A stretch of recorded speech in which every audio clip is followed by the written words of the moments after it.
The spotlight flickers on a trembling boy, maybe 15, his frame thin from years of going without, his shoes scuffed and too small, the kind of shoes that tell stories of long walks and longer dreams.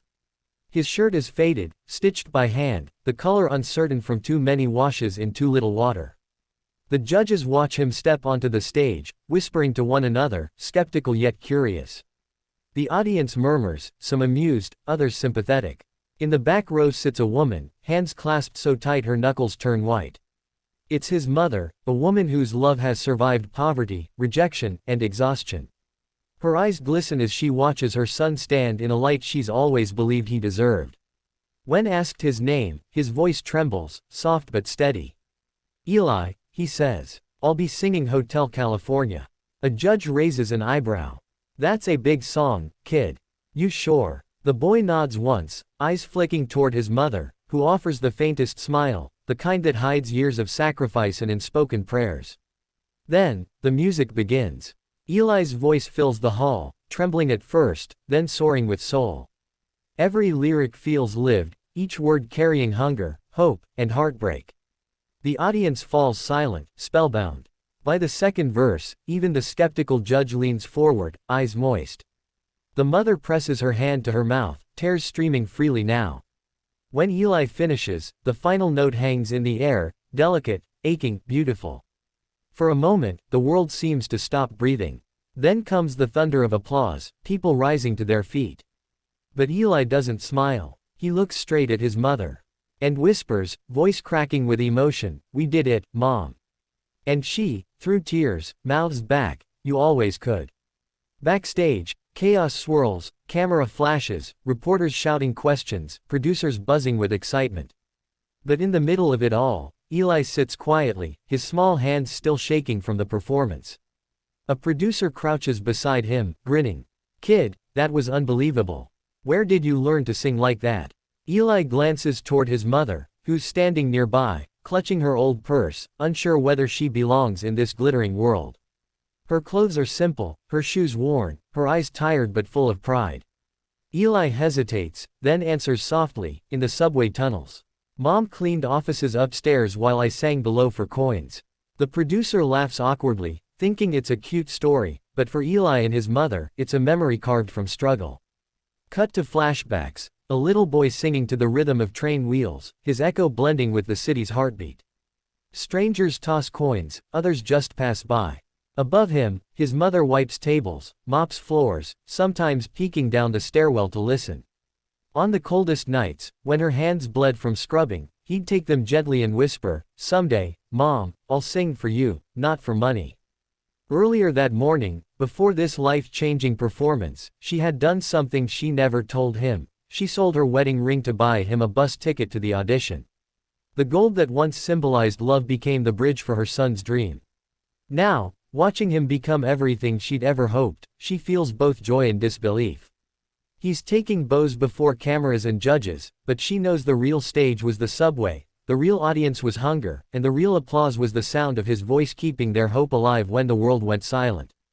The next morning, Eli wakes up to hundreds of notifications flooding his old phone. Videos of his performance, headlines calling him, the subway singer who stunned the world. But not all messages are kind.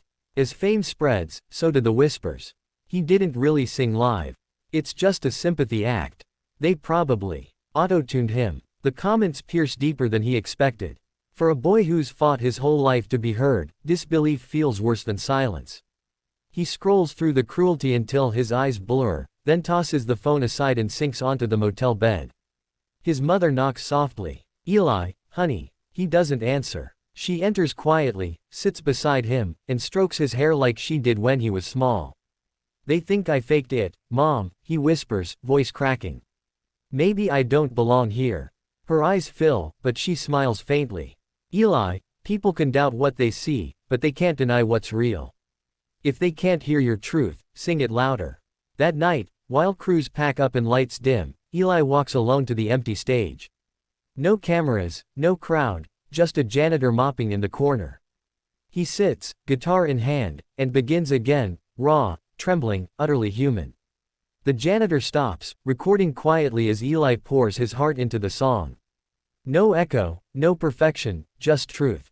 By morning, the clip has gone viral. He sang again, for no one, and it was even more beautiful. The hate turns to awe. Because sometimes, the most powerful performances aren't on grand stages, but in quiet rooms where pain finally turns into peace, and a boy remembers why he began to sing at all. Weeks later, the grand finals arrive. The arena glows beneath dazzling lights, but Eli walks out in the same worn shoes, the same humble clothes. The audience cheers wildly, but he seems calm, grounded. One judge leans forward, smiling. Back again, Eli. What will you sing tonight? He looks up, eyes shining. The same song, Hotel California. But this time, it's not about winning.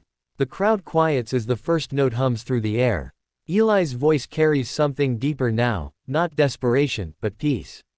Every lyric feels like a conversation with the past.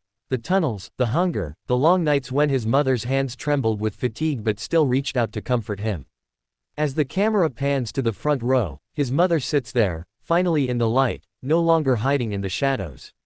Tears shimmer in her eyes as she mouths the words along with him. The judges, usually stoic, sit motionless, their expressions softening into wonder. The song ends, not with a shout, but a whisper. The crowd rises, applause thunderous, but Eli walks straight off stage into his mother's arms. "You did it," she says through tears. He shakes his head gently, smiling. "No, Mom, we did." The judges watch, unable to speak, because sometimes, the greatest performance isn't the song, but the love that made it possible. The confetti falls like blessings, and the world finally sees, not a boy chasing fame, but a son honoring the woman who gave him a voice when he had nothing else. Months later, the bright lights fade, and life returns to quiet simplicity. Eli and his mother live in a small apartment, walls cracked but filled with warmth, laughter, and music. He strums his old guitar by the window while his mother hums softly, cooking dinner. They don't talk about fame much anymore. What matters most isn't the stage he conquered, but the peace they've finally found. Then one evening, there's a gentle knock at the door. A woman in a suit stands there, holding an envelope. "Eli," she says kindly, "I represent a music foundation. Your story inspired millions. A donor has created a scholarship for kids who sing on the streets, just like you once did." Eli blinks, stunned. "In my name?" She smiles. "No, in your mother's." The words hit him harder than any applause ever could. His mother covers her mouth, trembling. Tears well in both their eyes as the woman continues, because one act of love, one sacrifice, can change countless lives.